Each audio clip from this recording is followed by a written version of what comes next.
Hello, and welcome to this live stream, whether you're watching live with me now or you're watching the replay. I have had a day with live streams today. I don't think that I've made enough offerings to the live stream gods. I had a live stream with another creator and it was crashing. Everything that could have possibly gone wrong went wrong all morning. The audio dropping out, the software crashing, people not being able to hear me. But I think that we're all okay now. So I'm excited to create, and I'm excited to present today's topic, which is how do you create a social media content calendar? And I thought this was a really good time to do this live stream as we end 2019, which I cannot even believe, and we move into 2020. So it's about this time of the year. Some people are really organized and do it earlier, but for me, I did my content calendar a couple of days ago and I'm really excited. And I thought I'd create a video to show you what mine looks like. I'll show you mine if you show me yours, and also how I came to create it, because one of the big things I think that will be 2020 is that content will be even more prominent in 2020.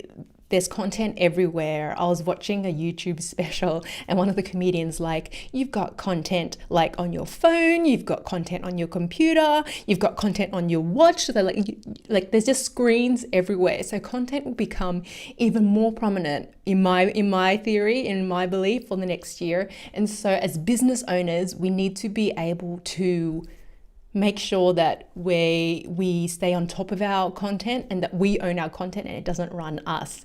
For those of you who don't know me, my name is Sarah Nguyen and I help awesome entrepreneurs like yourself build and grow your business using social media with ease. Make sure you check out the description because I'll put links to everything that I reference in this video there. And let's go ahead and get into it. I'm going to show you my content calendar. So let's go over now.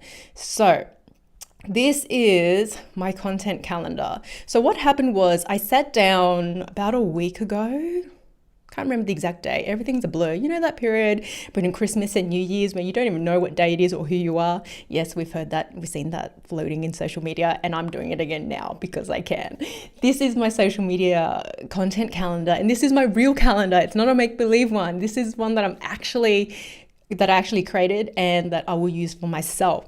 And what I've done is that I've planned my social media for the next 3 months. How beautiful is that? I feel so organized. And I was saying to a friend, I'm really proud of myself. I'm really impressed. This took a lot of work. And now I've got a plan. I know what I will be doing for the next 3 months. And I can, once again, be on top of this. And I've created it so that it suits me. So I'm going to walk through how I created this and how I'll use it and kind of just help you formulate a content plan that works for you. So I'm going to start with a blank template. So what I've done is, for argument's sake, this is what the blank template looked like. So this is my live document, hence why I created the blank one for the next quarter instead of duplicating it. Anyway, so what I've done is I essentially started using Google Sheets. I find Google Sheets the most versatile way to create a content calendar. One, you can share it with your other team members or other, business people to get their feedback if you have accountability partners. And two, it's really easy to edit. And three, it's free. Who doesn't love free? Particularly in business where you have constant costs and considerations like that. So I started with a Google Sheet so that I could have the flexibility of sharing it with my team and modifying it as I needed. I really feel that for content, the more organized that you can be, the better it is. So for me, I planned out 3 months. So I like to see these 3 months in one place, and 3 months may be too much for you. So if it is too much for you, by all means, I would create it for a month view at a time if that's too much. But for me, 3 was a good view because I was able to see what's coming up for the next 3 months. This is a free template that I got from vertex42.com. I'll put that link in the description after this live stream. And they have a whole bunch of calendar templates, and this one I found really useful and I've used it for a long time. And you can just copy and paste and use what they've already provided for you. It's a calendar. There's no need to like build one from scratch. There's always calendar templates everywhere. So use free stuff, and I'll drop a link in the description to Vertex 42 so you can find the calendar template, and I'll link the one that I used here as well. So after I created this sheet and I added the 3-month view, what I did was I created this top section here that says goals. And for me, it was about being honest with myself and saying, what do I want to do and what do I want to achieve in the next quarter, and what am I going to try to do? So for me, my goals will be to release 1 YouTube video a week and then 1 live stream per fortnight. In all reality, if I had a perfect world, I would release videos every day, I would live stream every day, but that's not my reality right now, and that's okay. And for you, it may be the same. 1 per week may be too much for you. If 1 per week is too much, start with 1 a fortnight. Start with whatever is achievable for you. And you may do videos or you may not do videos. For me, video is the center of my marketing strategy and my content strategy, and I build out from video. So if video isn't your main thing, if you blog instead, just have a focus on how many pieces of content, whatever medium they are, whether it's a video, whether it's a blog, whether it's something else, maybe it's a podcast, whatever the goal is, set a goal of how many you want to release that is consistent, whatever works for you, and write it down. I find just I wouldn't say magic, but I find a power in writing down your goals, because it helps you to be just that little bit more accountable when you can see what you promise you would do right in front of your face. So for me, on my template, I wrote down my goals here. So that's where you would put your own goals. Put it somewhere on the content calendar so that you have it in that place. The next thing I did was I plotted out a bit of a calendar legend based off the goals. So on this blank one, you see I've got away, which is yellow, purple, which is my YouTube video of how many times I want to release, live stream is this blue, and Instagram and Facebook mini clips is in magenta or pink or whatever you want to call it. After I have the goals set down and I've got a legend, a color code legend, then what you want to do is you want to plot it out in your calendar. So let's go back. So now you can see what I've actually done. So yellow is away. So it's important to plot out when you're not going to be there, because that means that you know that you can't, if you can't release content on that time because you're away or you're unavailable, put that in the calendar. So at least you know the boundaries that you're working with. And then plot it out. So my goal of 1 YouTube video per week. So I've got YouTube videos in purple. You can see here on Sundays. My plan is to release them on Sundays or whatever day works for you, and then plot it out on the calendar. So I've got 1 a week and I've plotted it out for the next 3 months. There's a power to doing this, because the first step is color coding it and plotting it out on the actual calendar. And then the next step is to then fill in the actual spot. So once you fill them out, I've already done the keyword research for the videos that I know I want to release. So what I've done is I've then put the text in the actual date. So on the 12th of January, I'm going to release a video, a Canva video, about Canva video. On the 19th of January, I'm going to release a YouTube video about Instagram tools. And so I've already done this list of topics that I want to cover. I've done the keyword research separately, and I'm not going to cover it in this video. I'll drop a link in the description to how to do keyword research so you can do that yourself. But I've got that list, and then I've plotted it out in the calendar. What this did for me was that, one, I could see the variety of content that I was going to release for the next quarter or the next 3 months, and it allowed me to also adjust. So there was a time when I was looking at this when I was creating it, and I was like, oh, I'm too heavy on just Canva tutorials. I need to spread them out a little bit so people won't just receive Canva tutorials for the next month. So I swapped it out for Instagram videos, and I moved things around a little bit so there was a bit more variety between tutorials and tech reviews and live streams. This really helps. It really helps so you can see everything visually and in one place. And the other thing I love about Google Sheets is that it's really easy to use and move around. So today I am doing this social media content calendar live stream. See, it's blue, it's live stream, it's today. I had planned to do this live stream today, but we had a lot of problems and it's not going to happen. So, with this calendar, I can move things around. So I can move it to tomorrow, or I can move it to next week. I just drag and drop it. It will probably be tomorrow that I do it. So I just shift it around. And that's it. So that's what I love about Google Sheets. It's really flexible and it's easy to use. It's select a cell, type in what you want to type, and then color code it. I love colors. Who doesn't love colors? Everyone loves colors. But this makes it visual so you can see exactly what you are going to create and where it will all come into place. So this is the first part. The other thing that I have on my content calendar is I've got this column, and I did get this idea from another creator, the Content Bug. I liked how she did this. So she had a content calendar that looks different to this. So I did not copy anyone. I borrowed this idea where she had a space for her ideas. So you've got on one hand on my calendar all of the dates that I'm going to drop content, or you're going to drop content, and when they will go.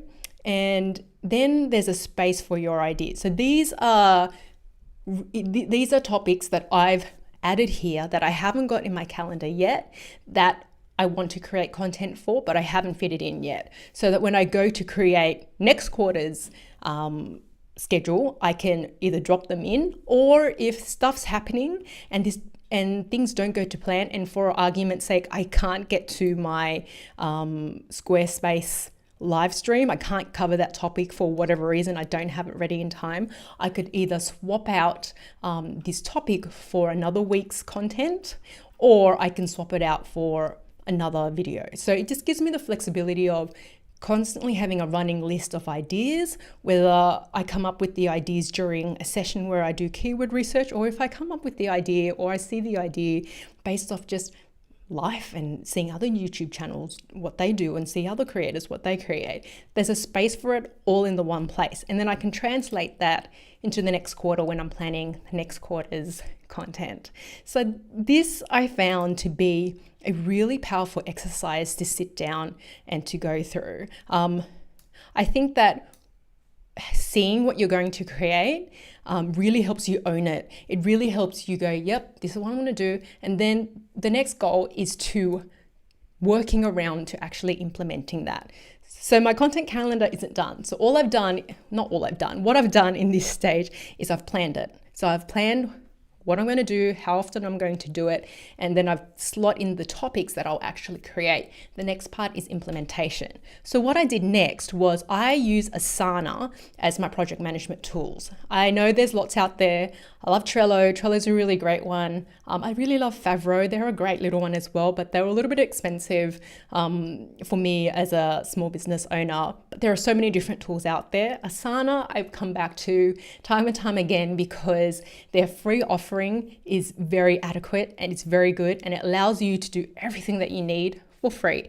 I use Asana not only to manage my content, I guess, for myself in organizing the creation of my content. I also use it to manage my team, my video team. So I don't produce all of my videos. I have a video editor and I have an assistant to help me create the content so that I can create it as efficiently as possible. So we also use Asana. It's not this board that you see here, but for the purposes of this tutorial, it's really handy in helping you implement. So as you can see, what I've done is I've taken all of the topics that I plotted out in my calendar. So Canva video, let's take that as a demo for the 12th of January. I went over to my project management tool, Asana, and you can see here, I have this card that says Canva video and the due date of the 12th of January. So I've plotted all of the topics in Asana. Everything has a card. So I know that they're coming up. I can see the dates here. And then knowing this, I can move it into the correct column and move it along my workflow process. So I know this is coming up. I know I have to start it. Once I have started it, I'll move it into the start column. once I'm in development, where I'm doing all the research and creating all of the elements for it, I'll move it to development and then just continue to move it across the workflow. Use whatever workflow works for you. I find that I'm constantly tweaking the workflow, whether it's the workflow for myself or the workflow for the team that I work with.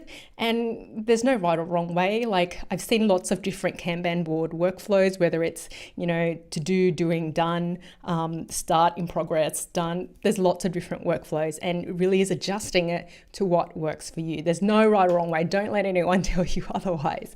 So that's the next stage. And the thing that I love about Asana is I've plotted out all of the dates of all of the videos that I'll create, and I can see that here. I also can look at the calendar. Okay, come on.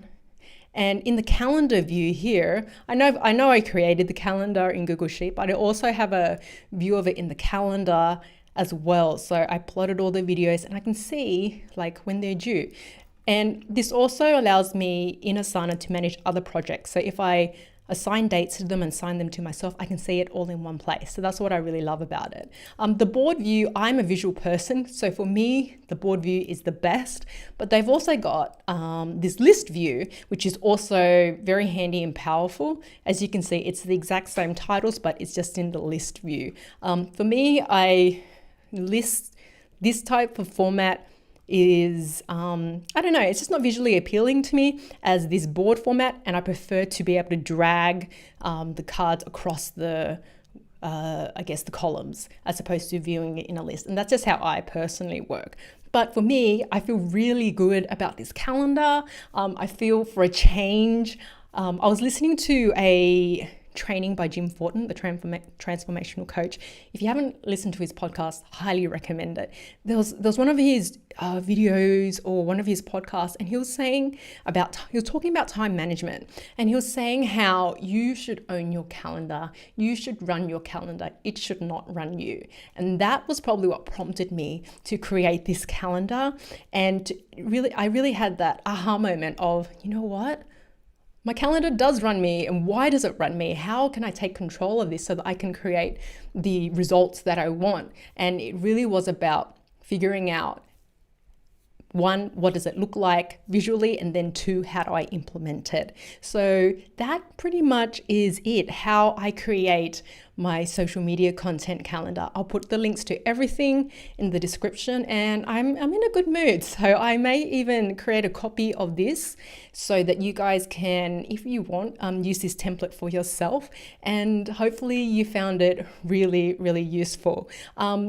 So I'm also going to drop a link in the description or a comment to my social media checklist. So if you are wanting to get up and running on social media, I've got a social media checklist to help you figure out exactly what you need to do to start getting up and running on social media so you can start leveraging social media for business, particularly in 2020. I know people say this every year, but I really feel that 2020 is going to be a big year for content.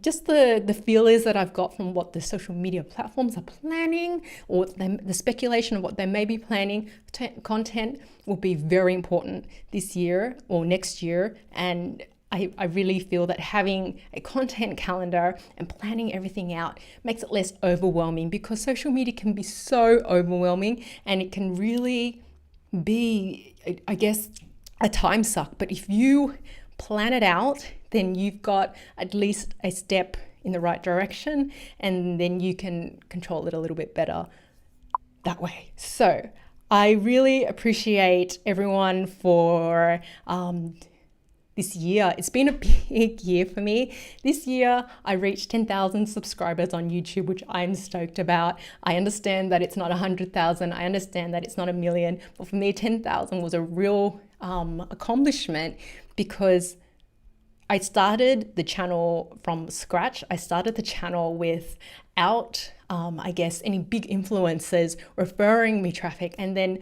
I think being able to grow to 10,000 as a milestone and monetize the platform, and then to use it to grow my business and get more email subscribers, and all of that has been a really big year for me. And I'm so grateful for both the audiences, whether you're on YouTube or whether you're on Facebook Live. And I'm really grateful for you, and I'm getting a bit emotional because it's just that time of the year. But thank you so much. I hope that you have found this really handy. Check out the descriptions. Everything's going to be there. And I really, really look forward to seeing you on the next video. Bye for now. While I try to end this broadcast. Okay. Bye.